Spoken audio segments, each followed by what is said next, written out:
So first up, we have a talk on navigating the C5 data center landscape by two talented research analysts from DC Byte, Nicole Seah and Vivian Wong. Nicole specializes in cultivating relationships with data center operators and conducting on-the-ground market inspections across the region. Vivian focuses on Southeast Asia as well and has visited key industrial sites and well over 50 data center facilities across Southeast Asia. Please join me in welcoming our two wonderful experts.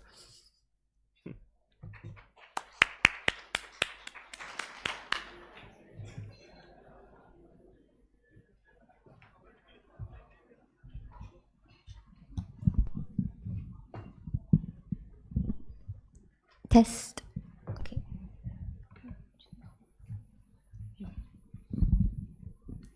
Hi, good afternoon, everyone. Thank you for joining us at the session today. My name is Vivian, and I'm an analyst with DC Byte. With me is my colleague Nicole. So we'll be sharing more about the Southeast Asia data center landscape with everyone here. So if there's any questions, feel free to connect after the session, and we can have further discussion. So before we begin, I thought we'll just share more briefly about who we are and what we do, and go through some of the definitions on how we are reporting some of the market capacity. So very briefly, we are a market research firm that specializes in data centers. We are headquartered in London, that serves EMEA, and we have hub offices in Singapore that serves APAC, and North Virginia that serves Americas.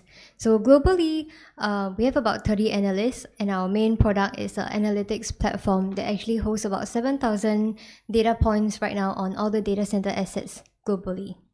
So on the definitions, we currently categorize supply into 4 broad different groups. So there's live, under construction, committed, and early stage. So live refers to the data center facilities in which the IT power is running through the data halls. Under construction refers to the data halls that are currently being fitted out. This is usually a very specific category for only the M&E fit out versus like the core and shell build.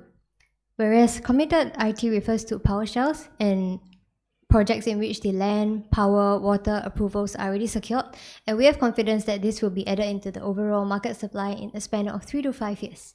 And lastly, for early stage, it refers to projects in which they are speculative, or in which like some of the resources necessary for it to kickstart construction or move into development plan is not present. We also look at things like the operator's track record to determine like how we would split a certain project's capacity.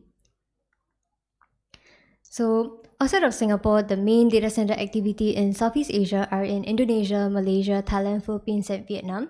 There are some activities, predominantly like legacy facilities in Cambodia, Laos, but there's not too much supply side activities. If there was a demand, we understand that most of it would be predominantly served through Singapore, or in some cases where latency is an issue, we do understand that some would go to closer countries like Thailand or Vietnam. Yeah, so as a starter, this is the supply growth of Southeast Asia markets from 2018 to 2025 year to date. So if you look at the last bar, we see that whole of Southeast Asia 5 markets is at a total capacity of 13 gigawatt. And a lot of this growth actually started from 2021. So this was 2 years from 2019 where the Singapore moratorium was enforced. So this is also where the impact was started to feel locally. Then Indonesia was the first market to experience this accelerated growth when the Western cloud players started to self-build in industrial parks in GIC, KIC. That also attracted many other international operators to build around them, so that allowed the market to mature.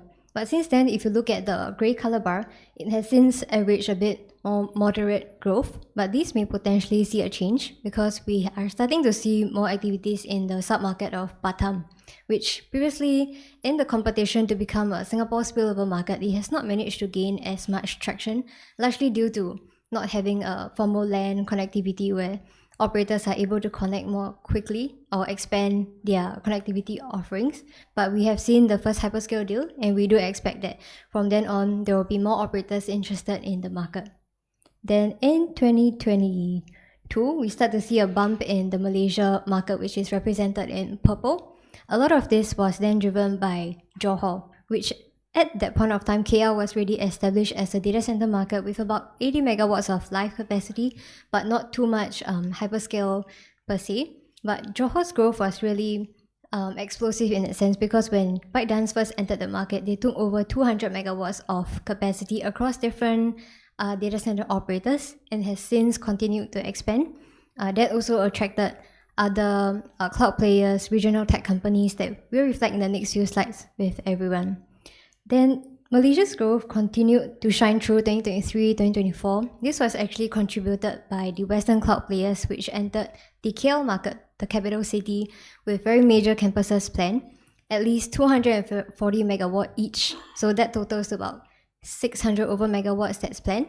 So we recently went down to KL for a market inspection, and we saw that construction have started. So all of this capacity are expected to become operational in the next 1 to 3 years. Then in more recent year, 2024-2025, we see that Thailand has been the center of focus. So Nicole will be able to share more later. So the hot pink section, we see that there has been a significant increase in capacity. We start to see a lot of activity surrounding the EEC region. And for the other two markets, Philippines and Vietnam, so far for Philippines, we did see a bit of supply side activity ramping up. But so far, we have not seen the Western cloud players making formal commitments.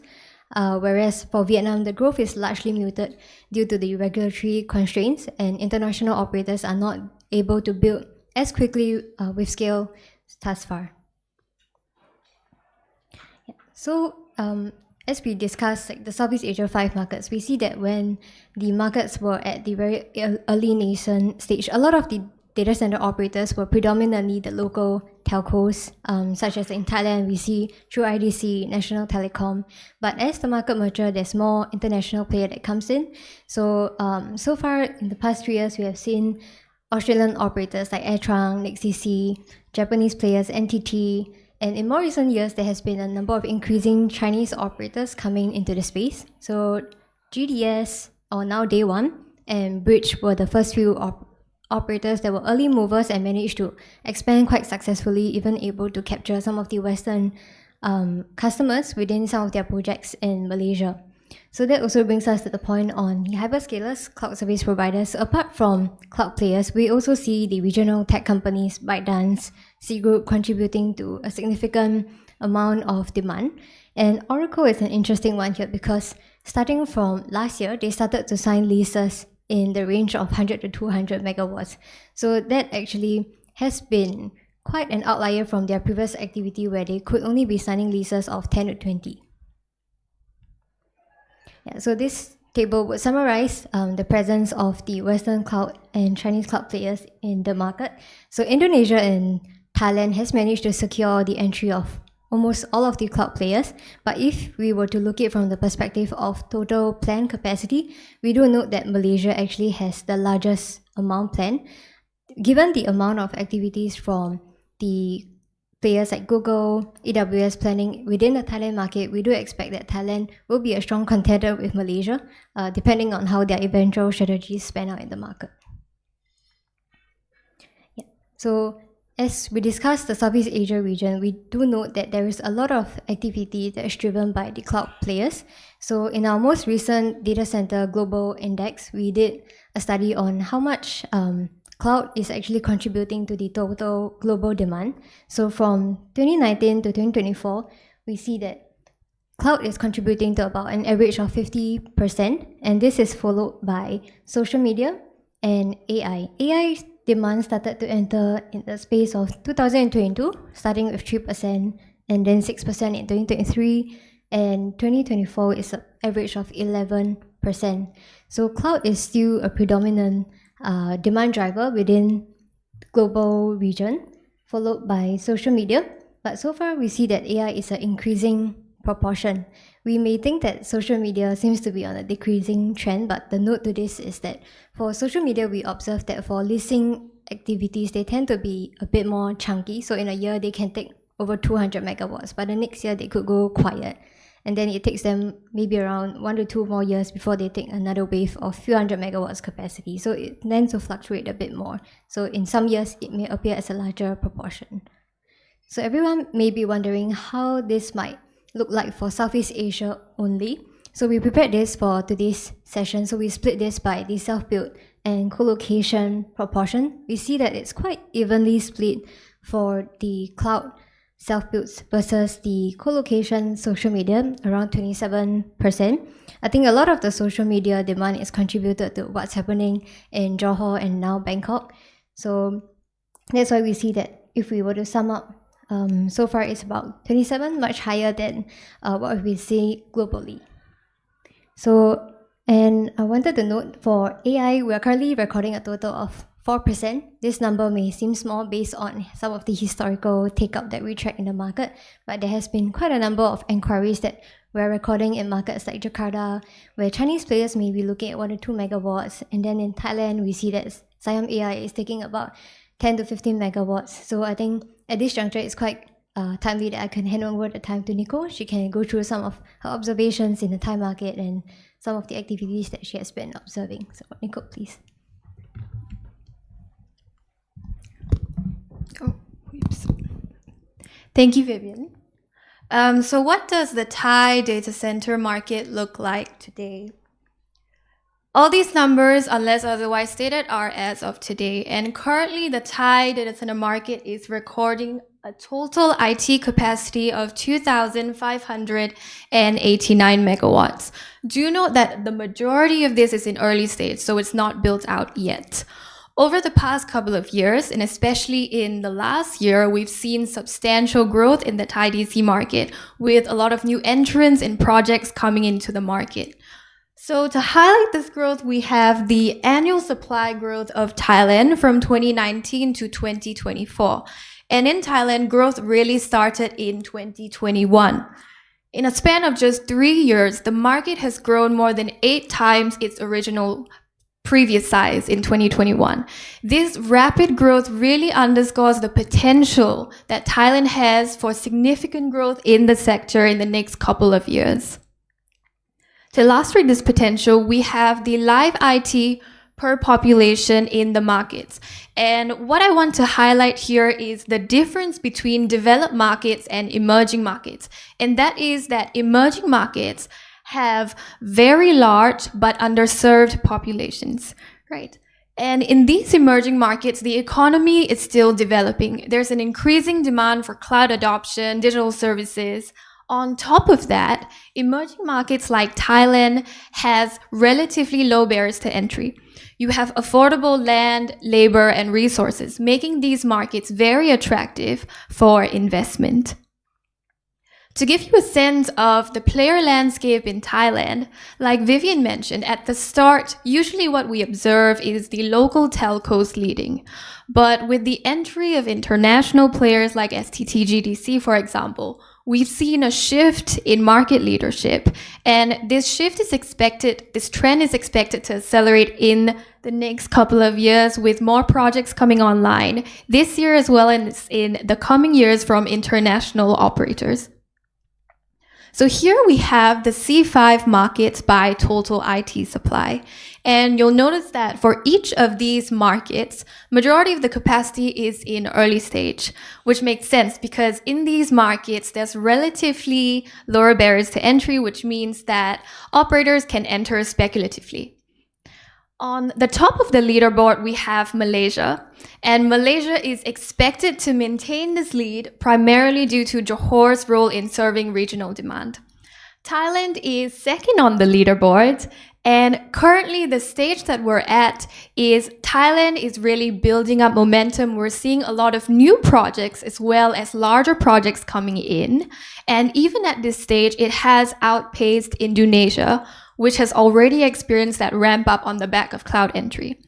It's also ahead of Vietnam and the Philippines. So the market outlook for Thailand is looking pretty positive.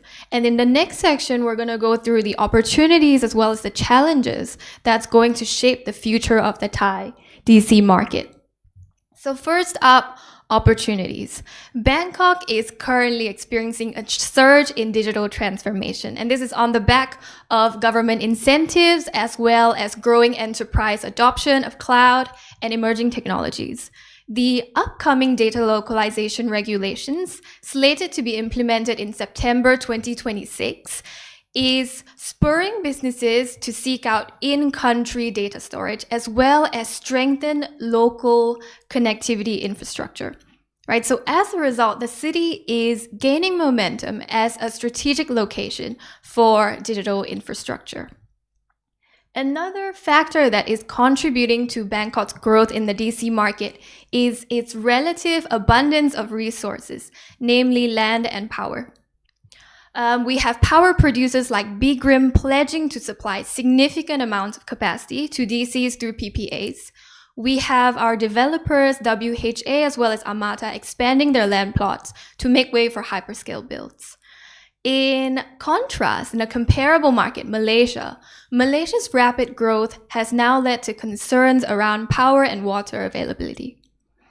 So in order to prevent similar issues from happening, Thailand will need proactive efforts in order to ensure that our growth here is sustainable, as well as to maintain this momentum that we currently have as a rising regional hub. Last but not least, for opportunities, there is government support. And this is one of the major enablers for international operators entering any market. In Thailand, in the EEC specifically, we have tax incentives, we have longer land leases, among other benefits. The Thai BOI has also allowed foreign investor freehold land ownership in designated zones. So together, these measures are reinforcing Thailand's position as a strategic location for DC investments. On the flip side, the Thai market does have some challenges as well, and one of which is navigating the regulatory complexity. So in Thailand, when you come in with a DC project, you have to deal with multiple agencies. You go to the Thai BOI for your investment approvals, you go to the NBTC for your telecom licensing, you go to the local authorities for your construction and zoning approvals. This fragmented approach can lead to one, overlapping requirements, and two, delays, right? Because you're dealing with multiple entities. In a similar market, Malaysia, what Malaysia has is a one-stop center that's led by MDEC. So any international investments that's coming in, they all just head to the one-stop center, and the process is streamlined. So it's easy to do business. As Thailand continues to attract more and more international digital infrastructure investments, better interagency coordination could help to unlock further growth in this sector, as well as reinforce our competitiveness in the region. Next up, we have manpower shortage, which is not just an issue in Thailand, but globally an issue in the DC space. With the development ramping up, we are observing that operators increasingly are finding it difficult to obtain the skilled technicians, skilled vendors that they need for their projects. In some cases, there have also been delays due to the lack of local expertise, right? So bridging this gap will require one, upskilling efforts, and two, better collaboration between the industry, us, and training institutions. Last but not least, Thailand is not completely immune to natural disasters. So we do get floods, especially during monsoon seasons. And there are certain areas that are prone to earthquakes as well. Thankfully, most of the DCs in Thailand are built in less risky areas. However, incidents can still occur. So for example, your developmental timelines can be pushed back if your materials and resources needed for your project have to go through a flooded route during a flood. Operators in general, they do implement flood mitigation measures, and when they're picking out sites, they pick out sites that are less prone to floods and earthquakes. But seasonal disruptions may still occur, so it's not completely out of the ordinary for projects to experience delays in timelines. Right, so we've spoken about the growth in Thailand in the past couple of years, about the potential that Thailand has to grow in this sector, the opportunities that Thailand has, as well as some of the challenges. So looking ahead, Thailand is not just ready to compete. It's not a race between the C5 nations. We believe that Thailand is carving out its place as a digital infrastructure powerhouse in Southeast Asia, right? With government support, with strategic land and power availability, and with demand growing across the region, the foundation is already in place. The road ahead will require, yes, improvements for clarity in regulation. We will need investments in manpower, and we will require strategies to manage the climate risks. But if these challenges are dealt with, Thailand does have the potential to not just compete, but lead the Southeast Asia digital infrastructure evolution. Thank you.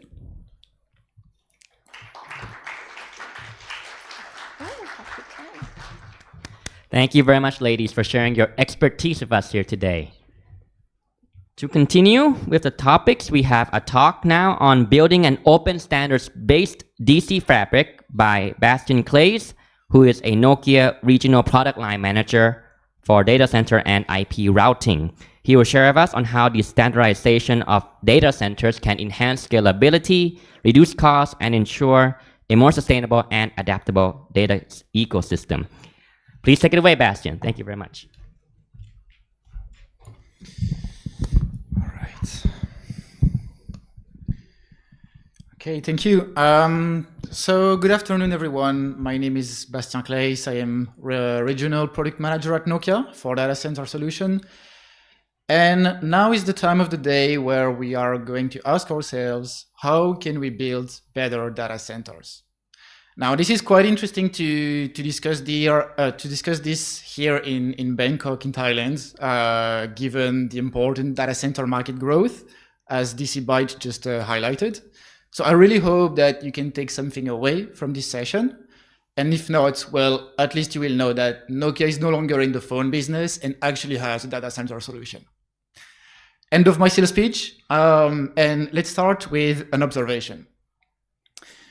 So if we look at the data center space today and at the way we build data centers in terms of architecture and topology, well, we can pretty much say that this is a problem solved. We've been building data center for 15 years now, since the early 2010s, and it has converged to the point that, well, to build a data center, you know that you have to follow this close architecture, you know that you have those leaf, spine, gateways, roles in your fabric. And you can build those fabrics relying on pure IP or EVPN control plane. You know that depending on the roles and depending on the use cases that you have in your fabric, you can go for a certain chipset or another to make sure that your data centers are as cost efficient as possible. Now, when someone builds a data center, you will typically look at different vendors, different options, and depending on your use case, depending on the port density that you wish to have, depending on the features that you are going to use, you will choose a vendor over another. And well, if one vendor seems to be the best fit for you at a certain time, it might still be kind of tricky the day you decide to renew this data center or to build a new one. Why is it tricky? Because if you go for one single vendor from day one and you wish to build a new one, maybe this vendor is no longer the best fit for your solution. Maybe in 3 years, things have changed and now vendor B is actually going to be your preferred option. But the thing is, you spend so much resources with vendor one. So if you decide to go with a new vendor, it's going to take probably a lot of time for your teams to be trained, to discover this new hardware and be comfortable with it. So this is actually quite a big challenge when you stick with the same vendor. And yeah, staying with the same vendor and on the other side can lead to higher prices sometimes and other drawbacks. So how do we work around this? Just to explicit the problem a little bit more, if you stick with the same vendor in some cases, you will also be subject to supply chain delays. So let's say you've been with vendor A for a very long time, you want to order 200 more switches, and then this vendor tells you, well, I'm sorry, but I have this huge deal with some of the hyperscalers and they are putting more money on the table. So I'm just going to prioritize them instead of you. And I mean, fair enough, right? But then it puts you in a very hard position where you cannot deploy your data center in time. It's going to slow down your deployments. And I mean, at the end of the day, you're losing. Even if it's still comfortable to stay with the same vendor, this is not a situation that you want to end up in. Another example of this is if you have a bug in the network protocol implementation of that vendor, then you're going to have a huge blast radius of that bug. So basically, there is clearly a need for a multi-vendor approach in data centers. So one thing is the protocols that you use can be proprietary, right? You can opt for a proprietary solution, and this might be actually an efficient and a good solution in some instances, but it doesn't really have to be this way. If you look at how we build data centers, we use very common protocols in the underlay, like OSPF, ISAS, BGP, you know the drill. And those protocols, well, they've been here for years, they work, and we know how to deploy them. We have solutions in the market today that have been here for multiple years, and they simply work.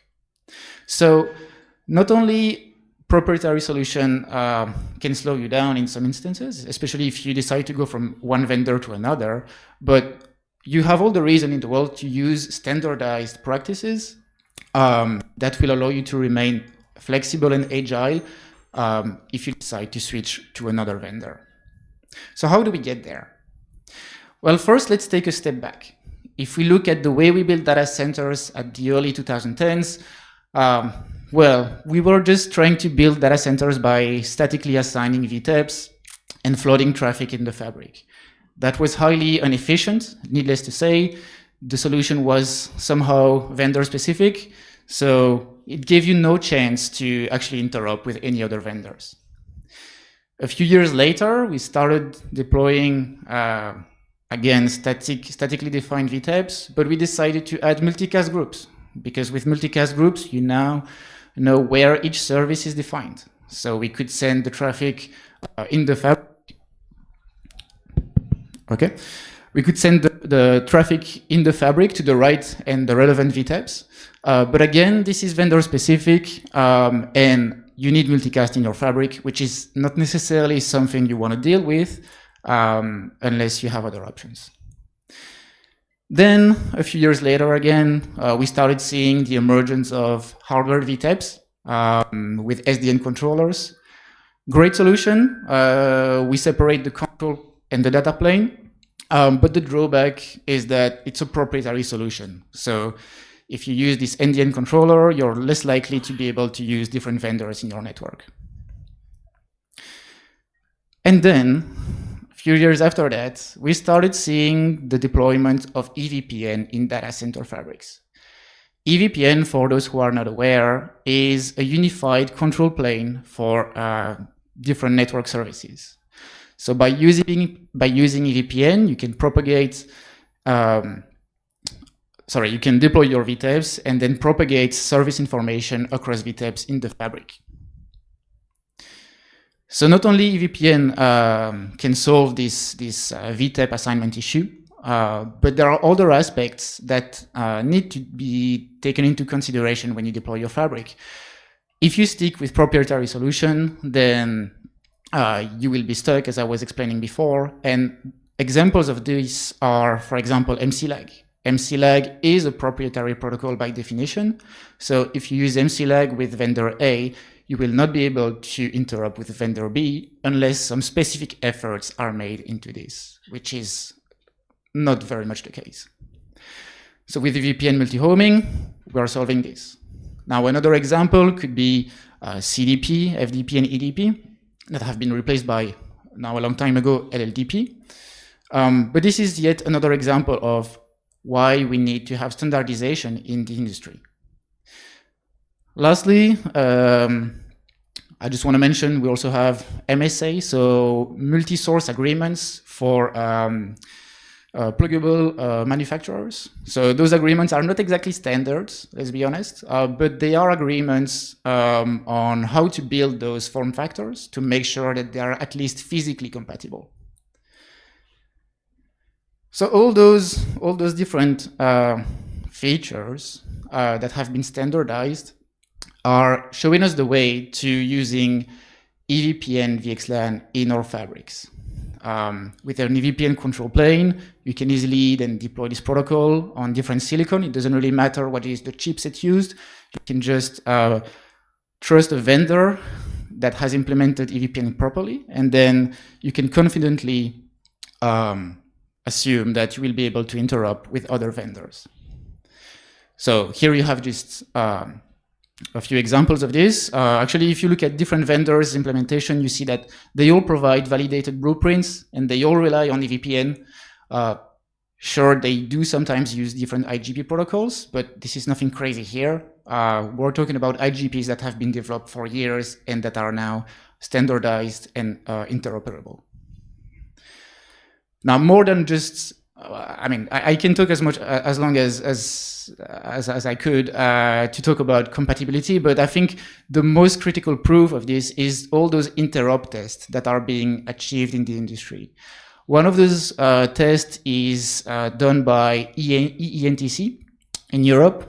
And so every year they gather with vendors and operators to test different use cases to make sure that those different network operating systems are interoperable between each other using different protocols, and notably EVPN.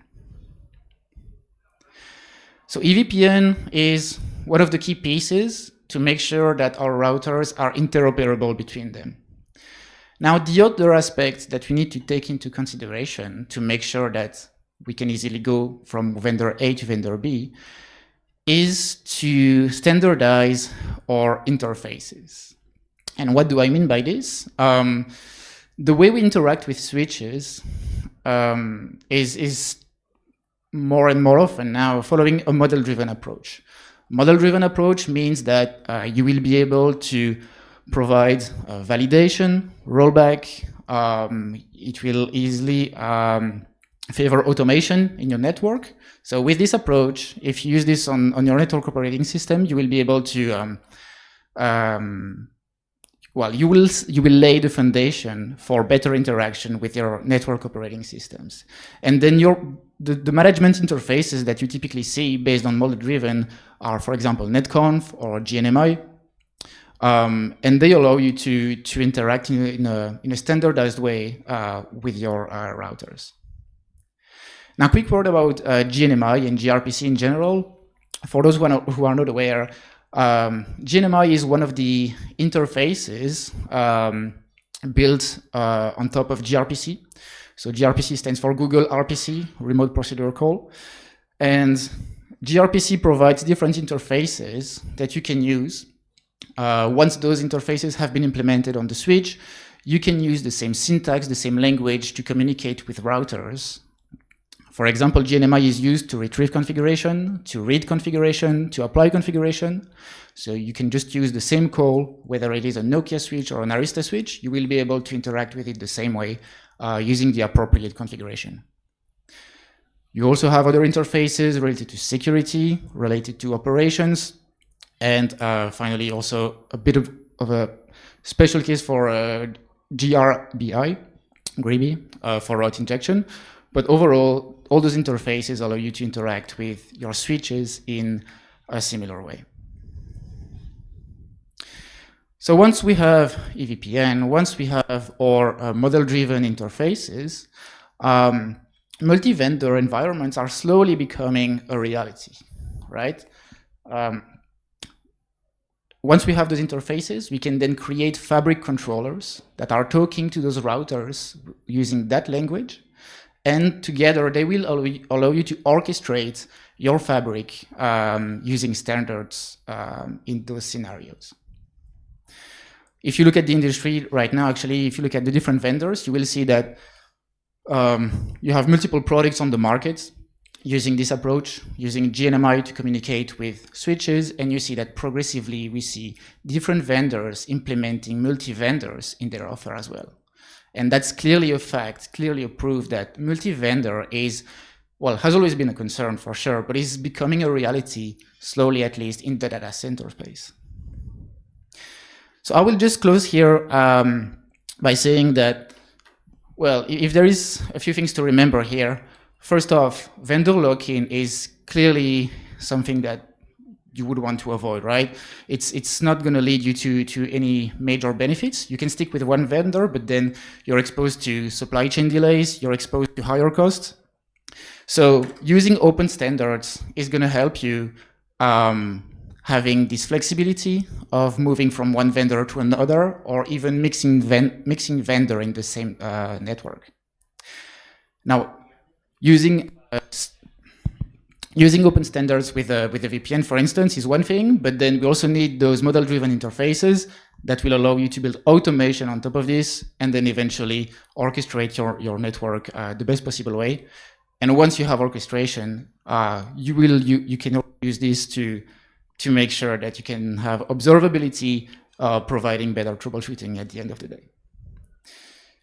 That's it for me. If you have any questions, feel free to raise your hand. Thank you, Bastien. Any questions for Bastien? Okay, thank you very much, Bastien, for your presentation. I now know Nokia is no longer a phone company. So, last but not least, I am pleased to introduce our final speaker from APNIC, Aftab Siddiqui. Based in Sydney, Aftab brings extensive experience in technical and business operations. He has an intimate knowledge of the internet community and has worked closely across technical communities, government agencies, civil society, and the private sector across the Asia Pacific. Today, he will share some insights with us about the IPv6, DNS, and peering. Aftab, thank you very much. Please take it away. Thank you. Aftab Siddiqui here. Have the toughest job to keep you all awake. It's the last session, and hopefully no one leaves the room unless we can lock the room as well. But anyway, I'm Aftab Siddiqui. I work for APNIC Foundation, close enough to APNIC, but it's a different entity slightly. Who we are? We run multiple projects. Supporting projects at APNIC is one of them. We also, if you have seen us in the region, we run a project called SF Asia. It's an innovation grants award, which we provided to the community in the region. And we have been doing it for quite some time. And the round for this year closed in April, and we'll be announcing the winners in a couple of weeks' time. We also support a project called School on the Internet. It is run by the Keio University and in collaboration with 33 other universities in the region. If you are interested in learning a few more things, go to the SOI Asia website and you'll find more details. Now back to what I do. Of course, my responsibility is to make sure that I engage with the stakeholders. The most important stakeholder is the technical community. But as a network engineer, whole my life, I collect data and present the data, meaningful information where you can see what is happening. So how many of you are using internet here from the hotel? Did anyone of you check if you're getting IPv6 or not? Well, the answer is you're not. And that's the case in many hotel networks. If you're using one of the telecom provider in Thailand, most likely you are getting IPv6. So let's measure the IPv6 adoption. IPv6 adoption in Asia Pacific is vary country to country, economy to economy, but it is not that bad in Southeast Asia. Of course, in South Asia, India is leading the charge. They have done massive changes in the last few years, and they are leading that pack quite nicely. But in Southeast Asia, there are good responses. You will see here. For example, anything green is good. Anything red is not. So Thailand is in green. It's slightly different shade of green as compared to Vietnam and Malaysia. But of course, you can see that other countries like Indonesia and Myanmar, Cambodia and Laos are red. So of course, it's not doing very good. But let's look at the change. For example, as per the APNIC Labs IPv6 adoption capability, it says there 51%. It's 51% in Thailand, and you can see a very nice graph going upwards, and the trend is of course upward as well. But measurement is something which of course APNIC Lab does.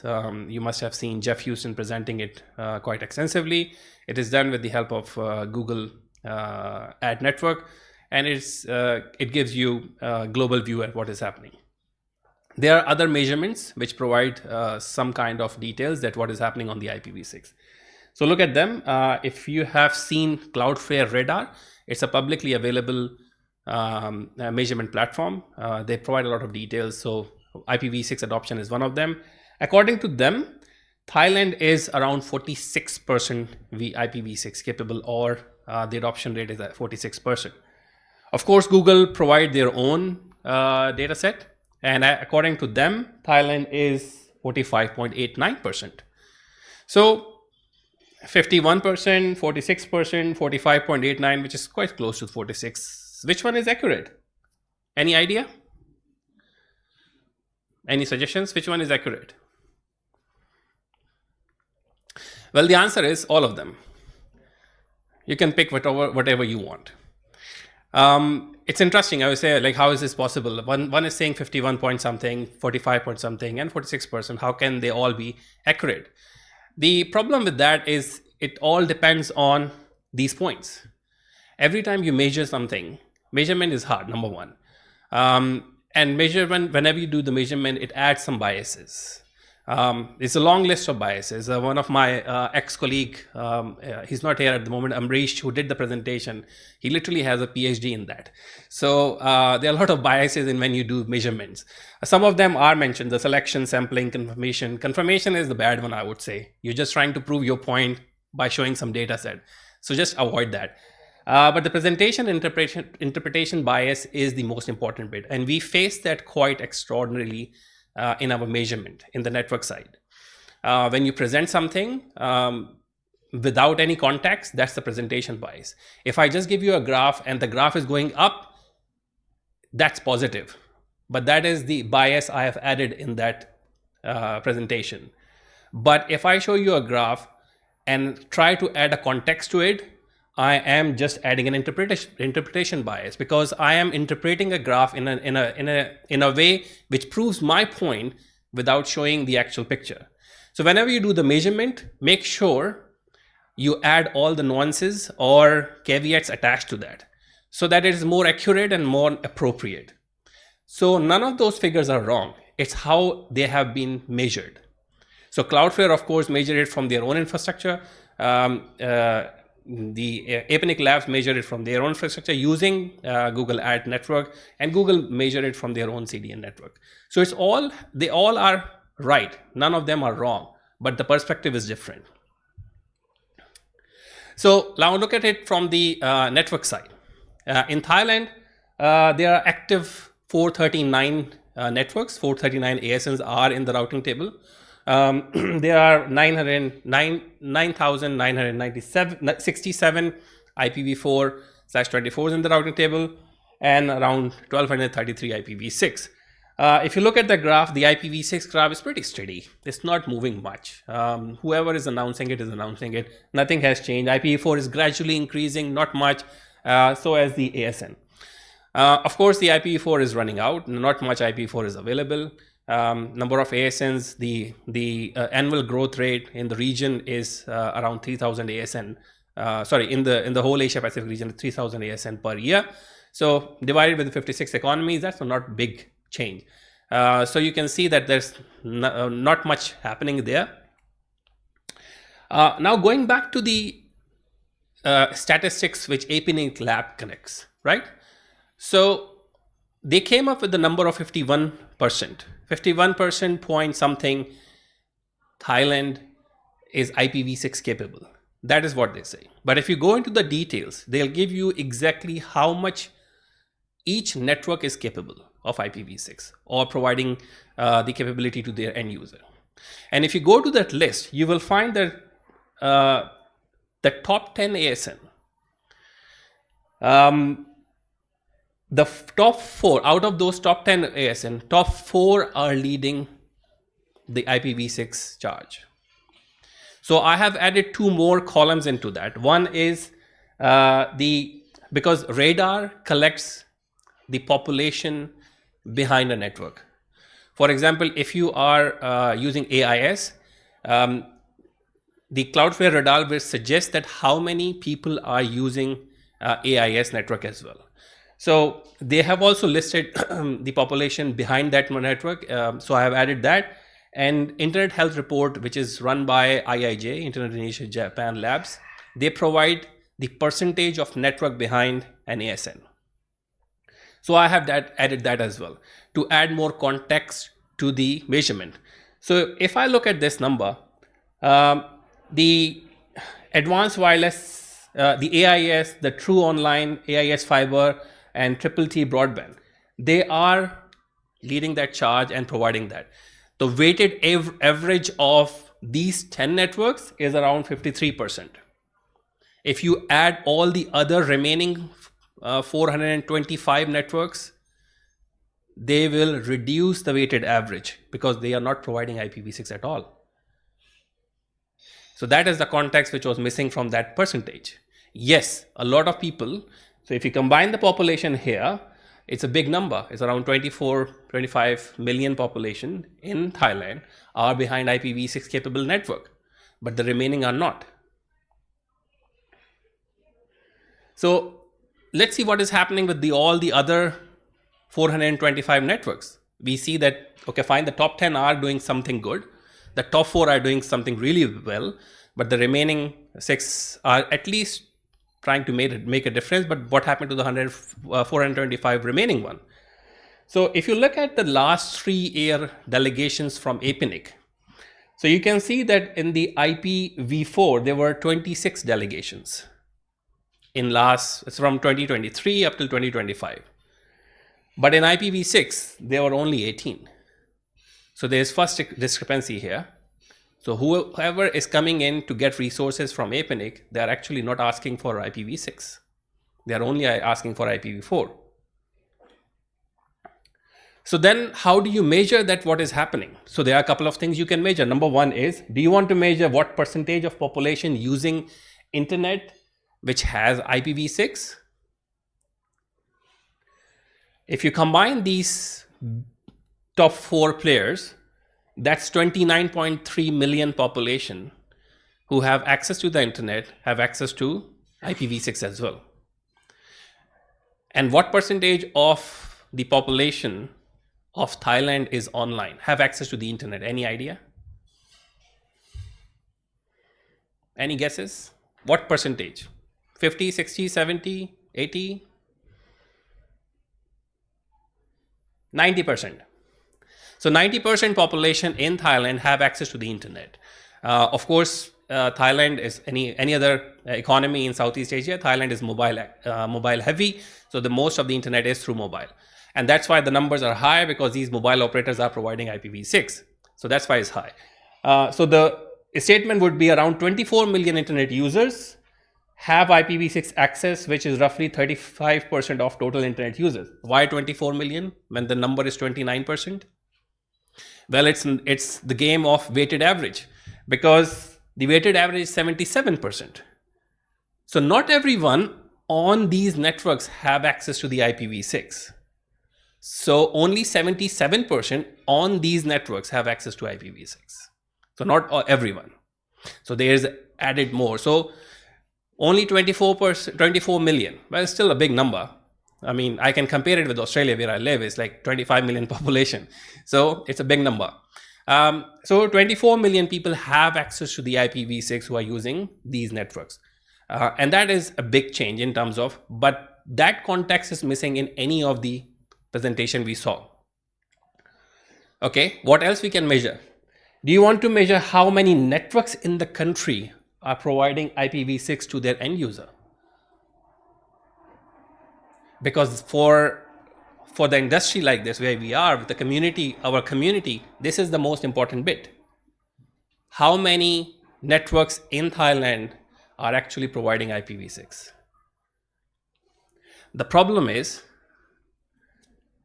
85. So total IPv6 delegations in Thailand are 208. Total. 208 subnets. It could be 32/32s, it could be /48. I'm just talking about total. 208 delegations. And you'll be surprised, out of those 208, 85 are not even in the routing table. And they were never being advertised since they were allocated. So minimum 85 networks out of 435 are not even announcing them. So 41% of your address space is not even in the routing table. So you are only playing with the 59%. And out of those 59%, most of your big operators are doing the good job. So we have to applaud them that they are doing a good job. So what are the takeaways from at least the IPv6 side? Measurements are indicative. Don't take it as hard and fast rule and facts. If APNIC Labs is saying 51% Thailand is IPv6 capable, understand the nuances behind that. All the small players are actually not providing anything. Large operators are doing a really good job. If you are from AIS or True or the other two networks I mentioned, thank you for doing that. But all the others, please fix it. You can do it. It's not that hard. It used to be, but I think a lot of people are doing it. So that can be done.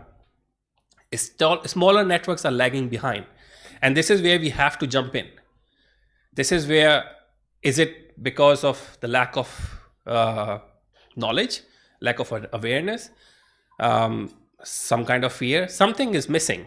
Why they are not even advertising it? So something is missing. We need to figure it out. And if you are one of those networks and you're not advertising it, or you're not providing it to your community, talk to us. NSRC is here. APNIC training team is always here. Talk to them and see if, what can they do. My biggest point is focus here. The small operators, they have to move into the IPv6 at some point. So if you need help, reach out to the people who can. So that was my point on the IPv6. The second one is peering and internet exchange. I mean, we are all here in a peering forum, so it would be interesting to discuss about that. So what is internet exchange, by the way? I mean, I'm pretty sure whoever is attending this event is very much aware of that, but let's focus on the definition. So there are two major definitions. I have taken one from the Internet Society and another one from Qaeda. And I have highlighted few points. One is keeping local traffic local, resulting in faster, more reliable services for end users. And as per Qaeda, it says exchange traffic directly between the autonomous system or the networks. That's the whole idea. You keep the local traffic. The traffic in Thailand should never leave Thailand to hand it over to other network in Thailand. That's the whole idea. So that keeps the cost low and provide the reliable services. So, but there are a few points. Number one is local network must pair directly with each other using the IXP fabric, or use the IXP route server to fully leverage the internet exchange and share traffic locally.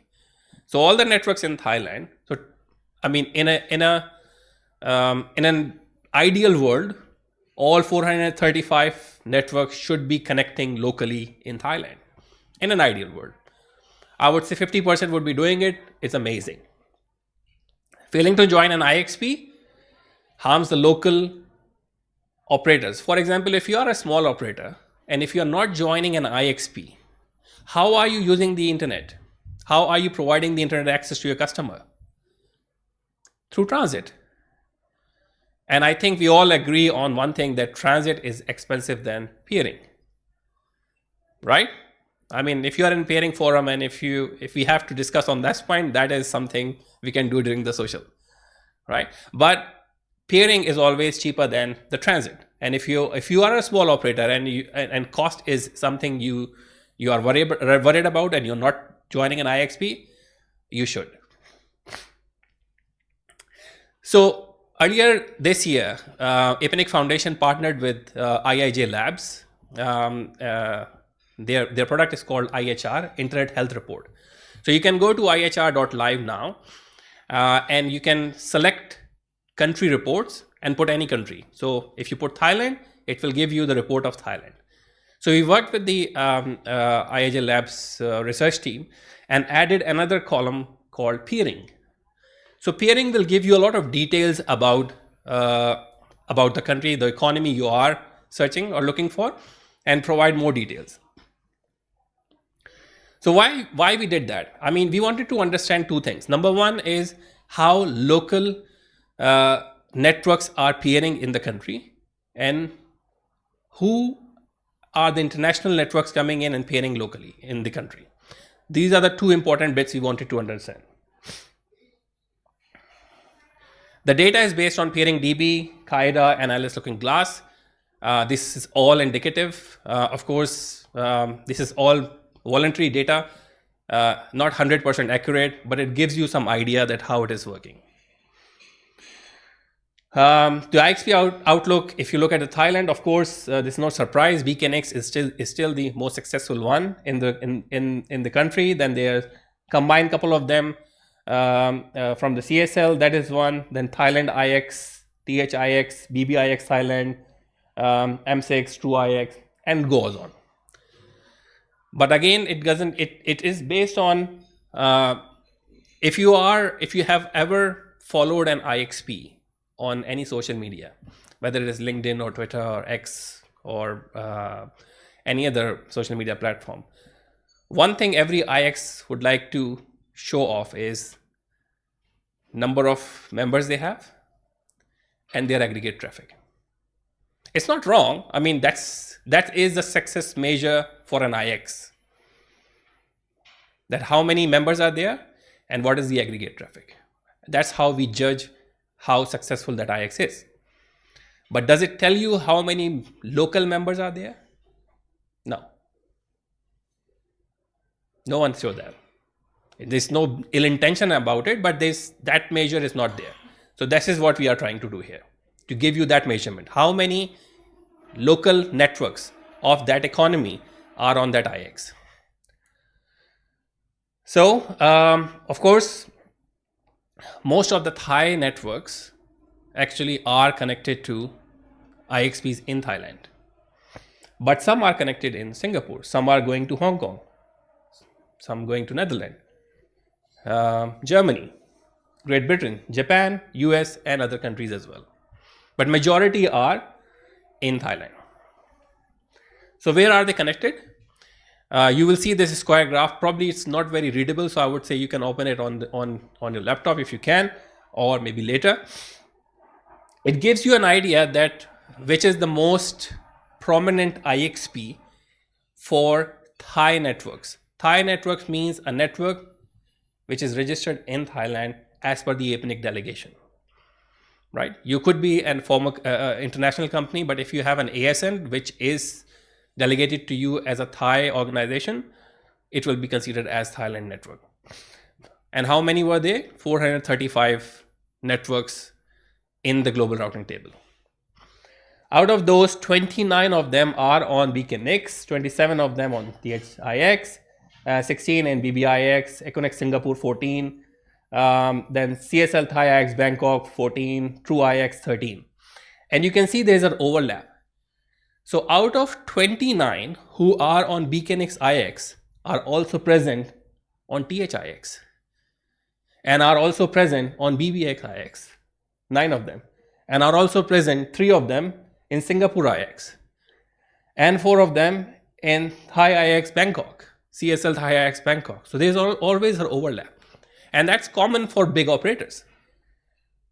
You always connect to multiple IXPs, that's fine. But what it says is that the color after 4 or 5 IXs changes drastically.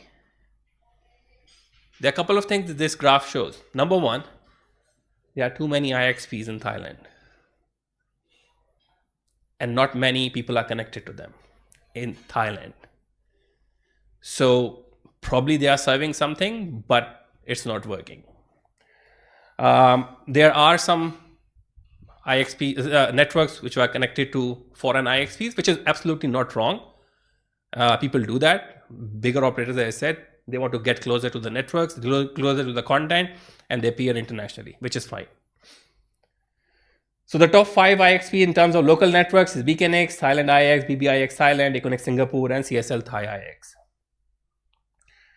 As per the records we can see from KAIDA, which is the PCH, and peering DB data, there are 9 IXPs in Bangkok. But topmost are 5. Everything after that just drops drastically. And now look at the international networks who are actually peering in Thailand. So most of them are coming from US. They are registered in US. Some are registered in Hong Kong, Cambodia. There are like good number of networks from Cambodia are actually peering in Thailand. Singapore, China, Myanmar, Laos, and some from Great Britain, which is GB, UK.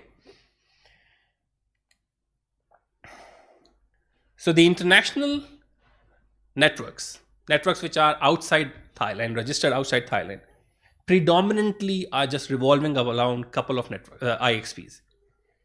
BKNX, THIX, and BBIX Thailand. After that, it drops drastically.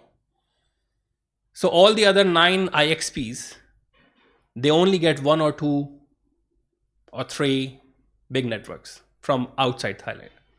They are local IXPs and providing local service. That's fine.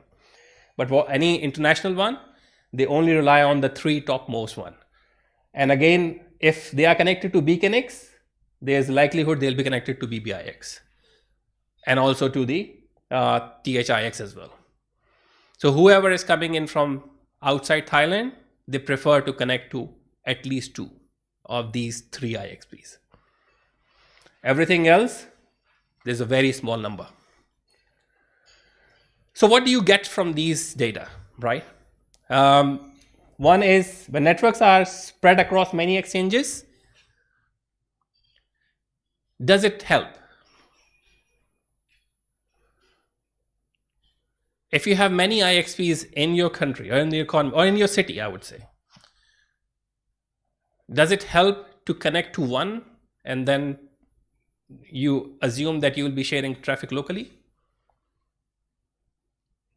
Actually, no. A country with 5+ small IXPs in the city might struggle to consolidate the traffic.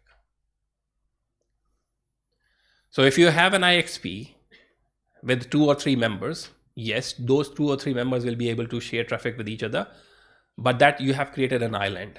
Everything else then has to go through the transit. Small underutilized IXPs face sustainability issues. Thailand is not bad. But whenever you log into the IHR.live, put Indonesia in, and you will be surprised that how small those boxes will become. The number of IXs there is unimaginable. And it's not helping at all. It's not helping the community. So if the idea is you put up another IX and it will help the community, I don't think so. Make sure the IXPs you strengthen them and connect with them. Operators connecting to several exchanges face multiple membership fees and port costs. Of course, it goes up. If you want to connect to, if you are a small operator, you cannot afford to do that. So when you are selecting an IXP to connect with, make sure that you make the right judgment where more members are. It doesn't mean that it has to be a commercial IXP or community-driven IXPs. It's a business decision. You make that decision, but make sure that you are connecting to the one where it gives you a value. If a country has too many IXPs, the interconnection becomes fragmented, and that's what we saw. Some IXPs, a couple of them, have 2 or 3 members, not more than that. What value does it add? You have to ask yourself. The question I would leave it with is, how many is too many? What's the number? What's the right number of IXPs in one city or one state or one country? IXPs are disconnected normally, right? So any IXPs in Bangkok, of course, they are not connected to Chiang Mai. They can provide it as a service to connect you to Chiang Mai, but normally IXPs are independently connected. Within the city, there will be multiple POPs, but it will be for that city or state. So if it is how many IXPs should be enough, I'm not talking about number of POPs of an IXP. I'm talking about number of IXPs. There is no magical formula to calculate that. Right? In Australia, we have 5 very successful IXPs. But can you add 6th one? Maybe or maybe not. Here you have 9 in Bangkok. Can you add 10? I don't think so. So there is no magical number. The community and the networks have to decide themselves. It's a business decision ultimately. The question I would leave it to the people from Thailand is, there are 435 networks, active networks in Thailand. Only 65 networks are actually actively pairing. I mean, the data is based on pairing DB and Qaeda, so it could be more. Let's say 100. Let's say 150. What happens to the other 300 plus networks who are not pairing? What is missing? Are they not aware of the pairing? Are they not aware of the IXPs? What can we do? What the APNIC Foundation and SRC can do to help them join this pairing infrastructure? BGP is hard at times. If they are struggling with pairing or they don't understand, APNIC can always provide the training. NSRC can always, in fact, NSRC did provide the training.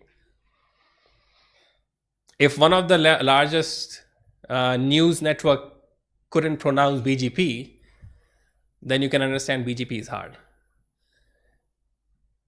If they need help, we should as a community help them. That's all I would like to say. Thank you so much. If you have any question, I'm happy to answer. Otherwise, I'll be in the social and I can answer. Thank you. A big round of applause for Aftab, please. What a fantastic way to wrap things up. Any questions for Aftab? No, I like the meme you had earlier, though. I noticed you had a meme up there. So